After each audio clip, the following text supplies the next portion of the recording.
नमस्कार श्रोते हो, मी दिगंबर शिंदे डिगा पाटील, संपादक एक वृत्त न्यूज चॅनल।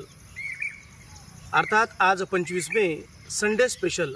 दर रविवारी आपण वेगवेगळा सदर घेऊन संडे स्पेशल हा कार्यक्रम आयोजित करतो, ज्यामध्ये आजचा जो विषय आहे सिडको नांदेडच्या विकासाच्या अनुषंगाने काहीच मनपाच्या वतीने टाकलेलं पाऊल। सिडको प्रशासनाच्या वतीने या ठिकाणी सिडकोकरांना अल्प प्रमाणामध्ये सर्वसामान्य नागरिकांना कामगारांना घर मिळावं याकरिता city and industrial development corporation ही स्थापना करण्यात आली। त्यानंतर टेक्सॉम असेल, सिप्टा असेल, इथल्या स्थानिक कामगारांना अतिशय अल्प पैशांमध्ये ही सिडकोची घरं उपलब्ध करून देण्यात आली। आज 2025 असतानाही मूळ मालकाच्या गैरहजेरीत जो प्रश्न आहे तो आजही भिजतच आहे।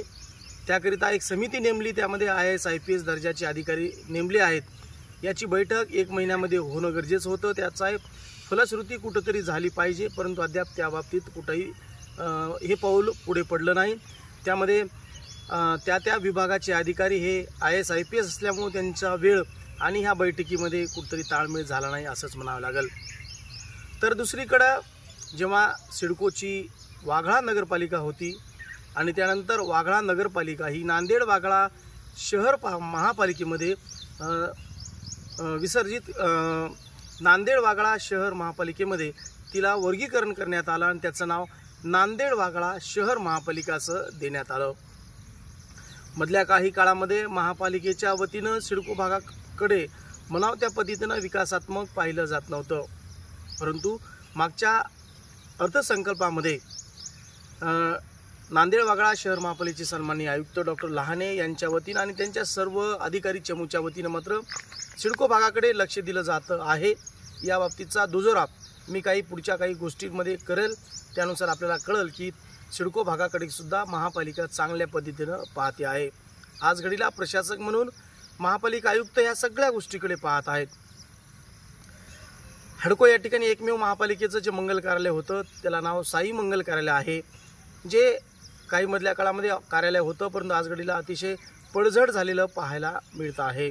या बाबतीत आपण मागच्या एका कार्यक्रमात त्या बाबतीच्या वार्तांकन बातम्या सुद्धा केलेल्या होत्या।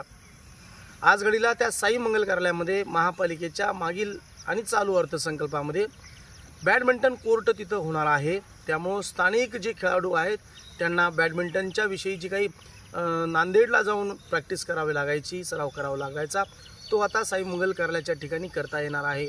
ही एक आनंदाची बाब सिडकोकरांसाठी आहे।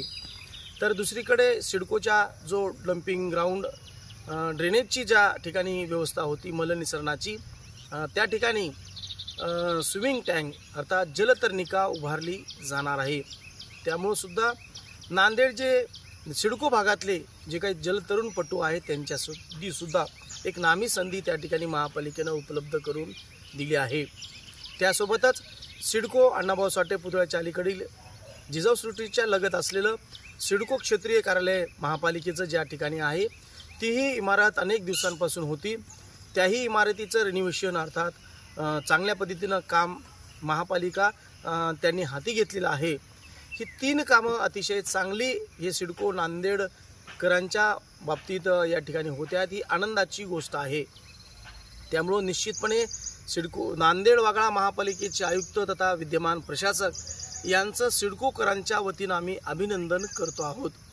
तर दुसरीकडं city and industrial development corporation अर्थात सिडको यांच्या वतीनं मात्र सिडको भागाच्या जे मूळ मालकाच्या गैरहजेरीतला जो प्रश्न आहे तो अद्यापही सोडवला जात नाही। त्यामुळं घर जरी मालकीचं असलं तरी ताबा आज घडीला सिडकोकरांकडे आहे, परंतु त्याची मूळ कागदपत्र मात्र अद्यापही सिडकोतील मूळ मालकाकडे अद्याप नाहीत। ही मिळावीत असाच अनुषंगानं आजचा आपला संडे स्पेशल होता। नमस्कार, मी दिगंबर शिंदे डिगा पाटील, एक वृत्त न्यूज चॅनलच्या माध्यमातून आपण संडे स्पेशल हा सदर ऐकलेला आहे। आपला दिवस शुभ जावो, आनंदी जावो। धन्यवाद। आमच्या या चॅनलला लाईक करा, शेअर करा, सबस्क्राईब करा। धन्यवाद।